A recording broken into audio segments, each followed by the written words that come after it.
شهر رمضان الذي أنزل فيه القرآن هدى للناس وبينات من الهدى والفرقان. Assalamualaikum warahmatullahi wabarakatuh. Hamdan katsiran thayyiban mubarakan fi kama yuhibbu rabbuna wa yarda. Asyhadu an la ilaha illallah wahdahu la syarika lah wa asyhadu anna Muhammadan abduhu wa rasuluh la nabiyya ba'dah. Asyhadu an la ilaha illallah wahdahu la syarika lah wa asyhadu anna Muhammadan abduhu wa rasuluh. Amma ba'du. Qala Allah Ta'ala fi kitabihil karim, a'udzu billahi minasyaitonir rajim. Bismillahirrahmanirrahim. Ya ayyuhalladzina amanu taqullaha haqqa tuqatih wa la tamutunna illa wa antum muslimun. Hadirin rahimani wa rahimakumullah, segala puji hanya milik Allah Subhanahu wa taala yang telah memberikan kepada kita berbagai macam kenikmatan, terutama nikmat iman, nikmat Islam, dan nikmat yang paling sangat mulia, yaitu nikmat kesehatan, sehingga pada kesempatan yang berbahagia ini kita masih beribadah kepada Allah Subhanahu wa taala.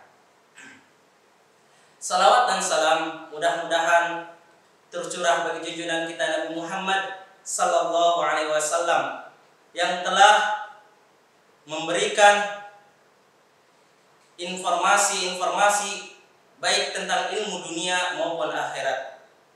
Dan mudah-mudahan salawat dan salam tercurah bagi keluarganya, sahabatnya, dan pada hari kiamat kelak kita mendapatkan syafaatnya di yaumil kiamah nanti. Amin ya rabbal alamin. Adik-adik, siswa-siswi Arkan Cendekia rahimani rahmakumullah, alhamdulillah dengan izin Allah Subhanahu wa taala kita masih bisa melaksanakan perintah dari Allah Subhanahu wa taala, yaitu menjalankan puasa Ramadan. Nah, di sini Mister sedikit akan membahas tentang agar ibadah kita diterima oleh Allah Subhanahu wa taala. Syekh Abdul memperkenalkan bahwa ada 4 perkara yang harus dimiliki oleh seseorang ketika kita ingin beribadah kepada Allah Subhanahu wa taala. Yang pertama yaitu adalah ilmu. Ya, yang kedua yaitu niat yang betul, dan yang ketiga adalah keikhlasan, dan yang terakhir adalah kesabaran. Oke? Siswa-siswi Arkan rahimani wa rahimakumullah, kenapa kita harus berilmu? Ya, karena tidak mungkin kita melaksanakan ibadah, melaksanakan sesuatu tanpa ilmunya. Sebagaimana perkataan Imam Bukhari dalam kitabnya Al-ilmu qabla al-qaul wal amal. Berilmulah sebelum berkata dan berbuat. Yang kedua adalah niat. Karena niat ini menentukan sesuatu yang akan kita capai. Ya, sebagaimana Rasulullah SAW bersabda, "Innamal a'malu binniyat." Sesungguhnya perbuatan itu tergantung niatnya. Ketika kita beribadah kepada Allah, niatnya ingin mendapatkan pahala, maka akan mendapatkan pahala. Dan bila mana kita niatkan hanya untuk ingin dipuji orang tua, dipuji oleh guru dan teman yang lainnya, maka amalan kita itulah yang akan kita dapatkan. Dan yang ketiga yaitu adalah ikhlas. Allah Subhanahu wa taala berfirman, "Faman kana yarju liqa'a rabbih falyamal amal shalihan wa la yusyrik bi ibadati rabbih ahada." Barang siapa yang menginginkan berjumpa dengan Tuhannya, maka ia hendaklah mengerjakan amal saleh dan janganlah ia mempersekutukan Allah Subhanahu wa taala dengan sesuatu apapun. Nah, dan yang terakhir adalah yaitu bersabar. Karena ibadah saum kita butuh kesabaran. Ya, sebagaimana Allah Subhanahu wa taala berfirman, "Ya ayyuhalladzina amanu ista'inu bis-sabri was-salah." Wahai orang-orang yang beriman, ya. Wahai orang-orang yang beriman, ista'inu, memohon pertolonganlah kepada Allah Subhanahu wa taala bis-sabri, dengan kesabaran, dan as-salah, Agar ibadah kita diterima oleh Allah Subhanahu wa taala ada dua landasan yang diterangkan oleh Allah dan Rasul-Nya. Yang pertama yaitu ikhlas, yang sebagaimana Mister sebutkan di awal, karena ikhlas ini adalah landasan awal ketika kita mau beribadah kepada Allah Subhanahu wa taala. Ya, ketika adik-adik mau melaksanakan puasa, mau berbakti kepada orang tua, mau belajar harus ikhlas karena Allah Subhanahu wa taala. Jangan karena ingin dipuji oleh orang tuanya, ingin ditambah misalnya uang jajannya, ya. Nah, sebagaimana Allah Subhanahu wa taala berfirman dalam Quran surat Al-Baqarah ayat 5, "Wa ma umiru illa liya'budullaha mukhlishina lahuddin, hunafa wa yuqimus shalah wa yutuz zakah, wa dzalika dinul qayyimah." Padahal mereka tidak disuruh kecuali untuk menyembah Allah dengan memurnikan ketaatan kepada Allah Subhanahu wa taala dalam menjalankan agama yang lurus, dan mereka mendirikan salat, menunaikan zakat, dan itulah agama yang lurus.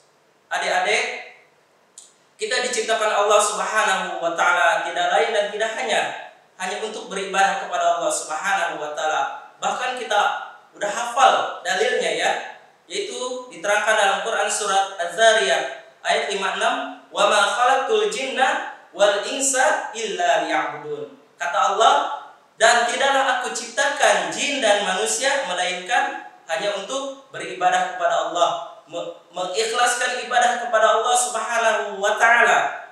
Ya, kata ya'budun, kata Ibnu Qayyim di sini adik-adik, yaitu yuwahidun, artinya mengesahkan Allah Subhanahu wa taala, tidak menyekutukannya dengan yang lain. Jadi kita beribadah kepada Allah Subhanahu wa taala semata-mata karena Allah Subhanahu wa taala. Wa'budullah wa la tusyriku bihi syai'a. Sembahlah Allah, esahkanlah Allah, dan tidaklah kita menyekutukannya.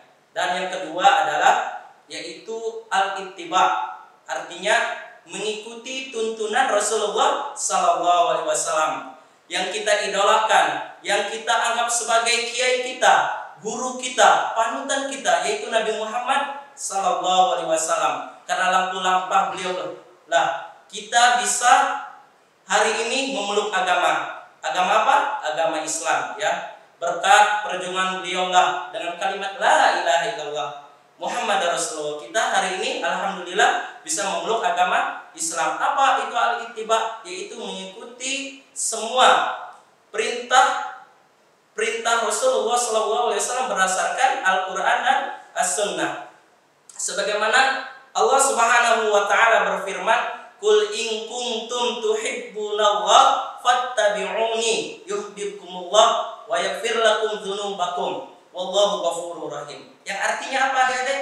Qul in kuntum, katakanlah, in kuntum tuhibbunallah, jika kalian mencintai Allah, ya, fattabi'uni, kata Rasulullah sallallahu alaihi wasallam, maka ikutilah aku. Nah, berarti kalau kita mengaku mencintai Allah, beribadah kepada Allah, maka ikuti apa yang dikatakan oleh Rasulullah sallallahu alaihi wasallam. Ikuti apa yang telah diperbuat oleh Rasulullah sallallahu alaihi wasallam. Yuhibbukumullah, niscaya Allah akan mencintai kita. Ya, tidak lain tidak kata, kalau Allah sudah mencintai kita, dunia ini tidak ada apa-apanya. Ya, yaghfir lakum dzunubakum, maka Allah akan mengampuni dosa-dosa kita, baik itu dosa kecil maupun dosa besar. Ya, wallahu ghafurur rahim. Allah itu Maha Pengampun, Maha Penyayang. Adik-adik yang rahmani wa rahimakumullah. Lantas apa yang kita cari di dunia ini selain ibadah kepada Allah Subhanahu wa taala dan beribadah sesuai tuntunan Rasulullah sallallahu alaihi wasallam? Jika kita beribadah bukan karena perintah Allah dan bukan karena landasan tuntunan Rasulullah sallallahu alaihi wasallam, maka tertolak. Sebagaimana Rasulullah sallallahu alaihi wasallam sebutkan dalam hadis arba'in yang kelima, "Man 'amila 'amalan laisa 'alaihi amruna fa huwa raddun." Barang siapa yang beramal bukan karena perintah kami, yang bukan karena landasan dari kami, kata Rasulullah, maka tertolak. Jadi ibadah itu simpel adik-adik. Yang pertama beribadah kepada Allah, yaitu ikhlas. Yang kedua sesuai dengan tuntunan Rasulullah sallallahu alaihi wasallam, maka kita akan selamat dunia dan akhirat, dan ibadah kita akan diterima oleh Allah Subhanahu wa taala. Dan pastinya adik-adik semua menginginkan ya, ibadahnya diterima oleh Allah Subhanahu wa taala. Ya. Ya. Alhamdulillah. Ya, intinya dari pembahasan ini ada dua yang Mister tekankan. Ibadah kepada Allah Subhanahu wa taala hanya kepada Allah Subhanahu wa taala semata, dan ittiba, yaitu mengikuti tuntunan Rasulullah sallallahu alaihi wasallam. Mudah-mudahan yang sedikit ini bermanfaat kepada adik-adik semua, dan mudah-mudahan amalan kita selama bulan Ramadan ini diterima oleh Allah Subhanahu wa taala dan lipat gandakan, dan kita mudah-mudahan berjumpa di surga Allah Subhanahu wa taala. Wabillahi taufiq wal hidayah. Assalamualaikum warahmatullahi wabarakatuh.